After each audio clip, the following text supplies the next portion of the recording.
Assalamualaikum warahmatullahi wabarakatuh. Saya Hana Lailatul Aufa dari kelas 12 IPA ingin mewawancarai guru di sekolah tentang pelanggaran hukum di sekitar sekolah.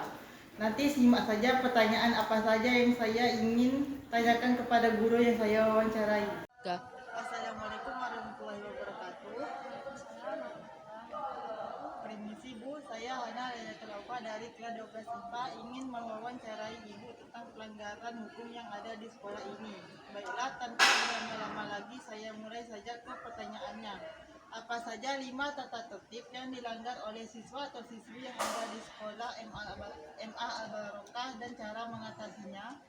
Baik, yang pertama yang Ibu lihat itu seringnya siswa-siswi mengenai tentang ketertiban yang ada di sekolah. Contohnya siswa-siswi itu di MA ini masih banyak yang terlambat.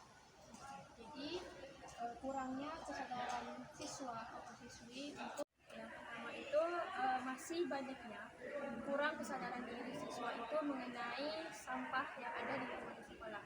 Nah, baik itu yang ada di dalam kelas maupun yang ada di luar lingkungan kelas.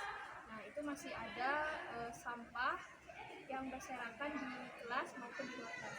Bahkan ketika ada guru mata pelajaran yang ingin memasuk kelas, ketika pergantian jam itu mereka baru ingin menyapu kelasnya. Nah, itu kan seharusnya piket itu dilakukan ketika pulang sekolah ataupun ketika pagi-pagi sekali sebelum pembelajaran pertama itu dimulai. Nah, terus bagaimana cara mengatasinya? Ya, cara mengatasinya ya seharusnya ya itu tadi piket itu tadi seharusnya sampah-sampah itu dibersihkan di saat pulang sekolah ataupun saat di pagi-pagi tadi sebelum pembelajaran pertama itu dimulai atau saat sebelum ngaji dilaksanakan. Nah, terus guru itu juga sebaiknya menegur siswa tersebut atau memberikan sanksi kepada siswa tersebut ketika dia melanggar tidak hanya satu kali saja. Berikutnya, baik, yang kedua itu mengenai pakaian. Nah, Ibu lihat ketika di pagi hari itu pakaian siswa-siswi di sini itu masih rapi, baju masih dimasukkan. Oke.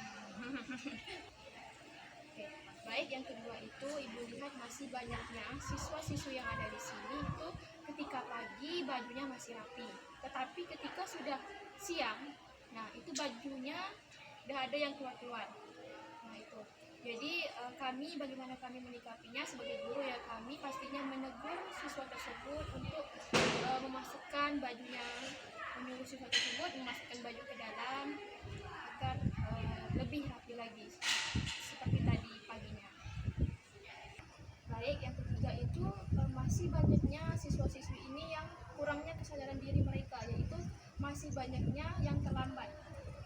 Nah, jadi bagaimana kami menyikapinya ya dengan cara memberikan siswa tersebut hukuman agar mereka jera terhadap perbuatan yang telah dia lakukan. Baik, yang keempat itu mengenai etika ketika guru menjelaskan di dalam kelas. Nah, Ibu lihat banyak sekali siswa yang masih ketika Ibu menjelaskan itu dia masih berbicara dengan teman-temannya yang ada di sebelah. Nah, itu kan mereka tidak menghargai kami sebagai guru ketika kami menjelaskan ke depan. Bagaimana kami menyikapinya ya dengan cara menegur siswa tersebut agar tidak lagi berbuat seperti itu.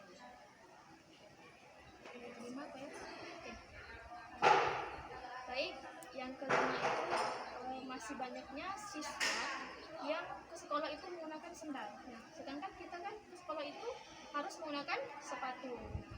Itu masih banyaknya Ibu lihat masih ada yang menggunakan sendal ketika di dalam kelas. Nah, itu dia tidak menghargai gurunya, sedangkan gurunya itu sudah rapi, sudah memakai sendal juga, tapi siswanya yang memakai sendal. Tadi Ibu bilang sendal, gurunya memakai sendal. Oke, baik, yang terakhir itu masih banyaknya siswa-siswi di sini yang ketika pelajaran dimulai itu masih ada yang memakai sendal. Nah, di situ kan dia tidak menghargai gurunya yang ada di dalam kelas tersebut. Nah, guru saja dia berusaha ingin berpenampilan baik, seperti memakai sepatu, tapi siswanya masih ada yang tidak memakai sendal. Nah, tetapi dia memakai sendal itu seharusnya memakai di tempatnya ketika sholat itu boleh. Nah, mungkin bagaimana cara kami menyikapinya ya, tadi pastinya kami menegur mereka ketika masuk kelas jangan lagi memakai sendal, tetapi memakai sendal tersebut di tempat yang seharusnya dia pakai seperti ke musola. Baiklah Bu, terima kasih atas wawancaranya kali ini. Saya akhiri dengan Assalamualaikum warahmatullahi wabarakatuh. Baik, sama-sama. Wassalamualaikum warahmatullahi wabarakatuh.